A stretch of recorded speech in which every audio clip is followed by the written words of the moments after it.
Assalamualaikum warahmatullahi wabarakatuh. Perkenalkan, kami dari kelompok 1 ingin mempresentasikan materi yang berjudul Tingkat Investasi Indonesia di Masa Pandemi COVID-19.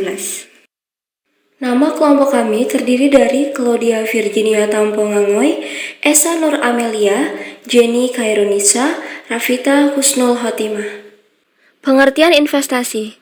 Investasi merupakan istilah yang sudah tidak asing di tengah masyarakat.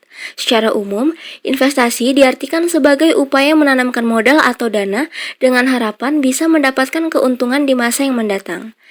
Investasi biasanya dilakukan dalam jangka panjang untuk pengadaan aset atau aktiva lengkap atau pembelian saham-saham dan surat berharga lainnya untuk mendapatkan keuntungan.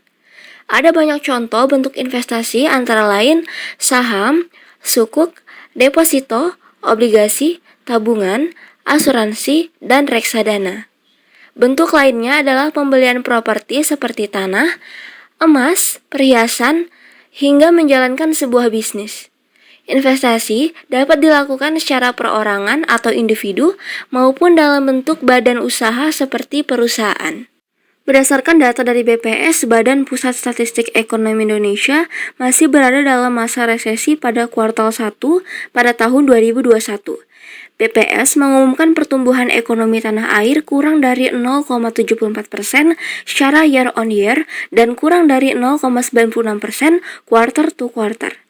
Jurang resesi akan semakin terbuka lebar jika pertumbuhan dan stabilitas ekonomi terus menuju bertumbuh ke angka negatif selama minimal 2 kuartal berturut-turut. Pertumbuhan ekonomi Indonesia pada kuartal 1 pada tahun 2020 hanya mencapai 2,9%. Padahal, secara year on year telah mencapai 5,07% pada kuartal 1 tahun 2019. Sungguh hal yang di luar dugaan karena PSBB baru mulai diberlakukan di akhir kuartal 1 tahun 2020.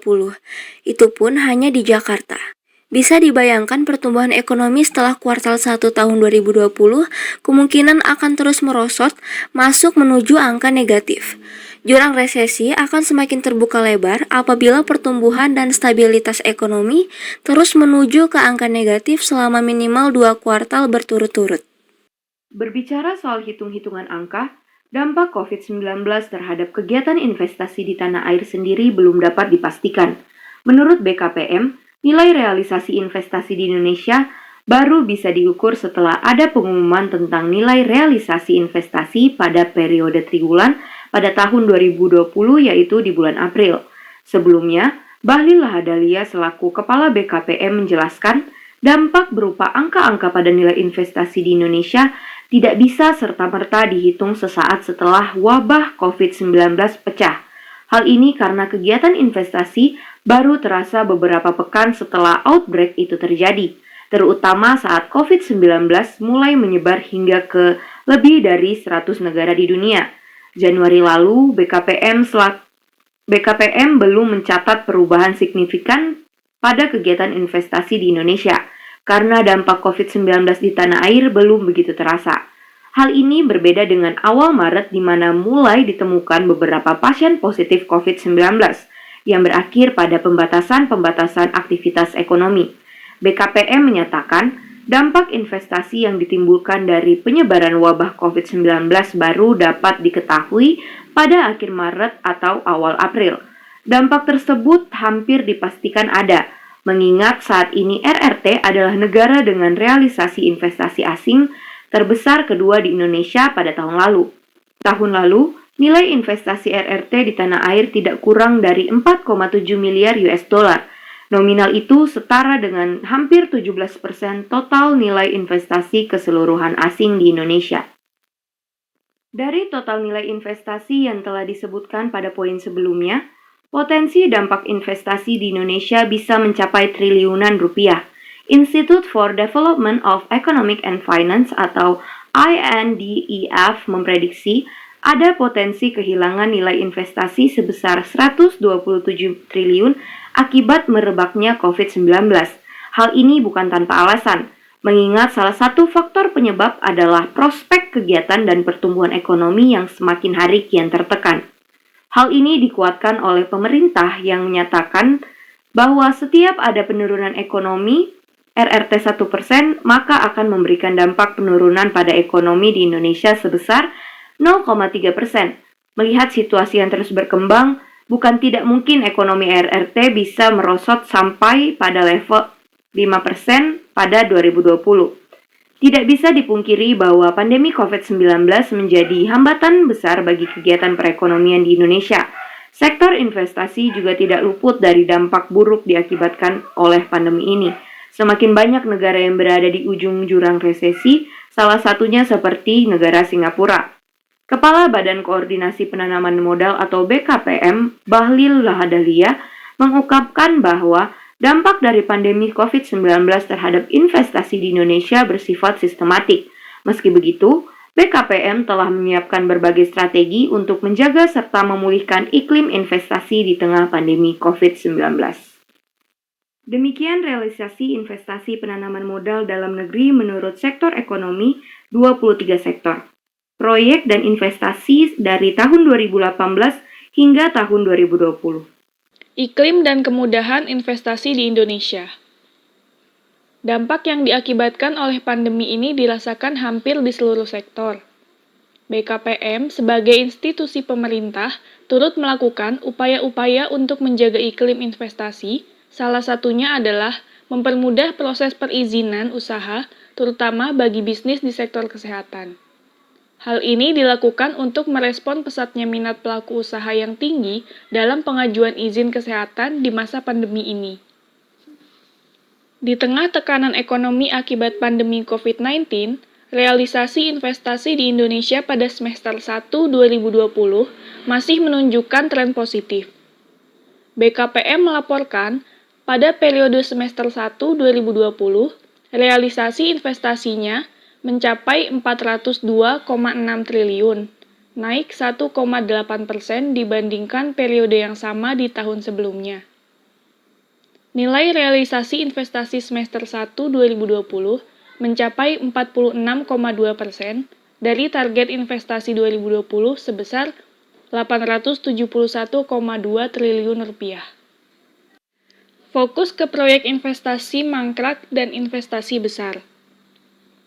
Berpikir maju ke depan, BKPM telah menetapkan target realisasi investasi di Indonesia untuk tahun mendatang, yakni sebesar 858,5 triliun rupiah. Fokus utama dari BKPM adalah untuk memulihkan perekonomian Indonesia di tahun 2021. Untuk mencapai target tersebut, BKPM sudah menyiapkan 6 program utama untuk meningkatkan realisasi investasi di Indonesia saat COVID-19. Salah satunya adalah untuk segera melakukan investasi yang sebelumnya terhenti dan investasi berskala besar. Dalam upaya ini, BKPM mengubah sudut pandang mereka dengan mendatangi investor dan memfasilitasi mereka hingga investasi tersebut dapat direalisasikan. Sepanjang semester 1 2020, BKPM telah menuntaskan 58% investasi mangkrak senilai 410 triliun rupiah dari total 708 triliun rupiah. Investasi mangkrak tersebut berasal dari 11 perusahaan yang selama ini mengalami kendala dalam merealisasikan investasinya. Menurunnya pergerakan ekonomi di Indonesia menyebabkan semakin meningkatnya pengangguran. Disinilah peran investasi, yakni untuk membuka lahan pekerjaan baru. Fasilitasi relokasi investasi asing, sebagaimana yang sudah diungkapkan sebelumnya, juga masuk ke dalam 6 program utama ini. Kepala BKPM menegaskan bahwa investasi merupakan motor utama penggerak pertumbuhan ekonomi. Jenis investasi berdasarkan jangka waktu. Terdapat 2 jenis investasi yang dikategorikan berdasarkan jangka waktunya, yakni 1. Investasi jangka pendek.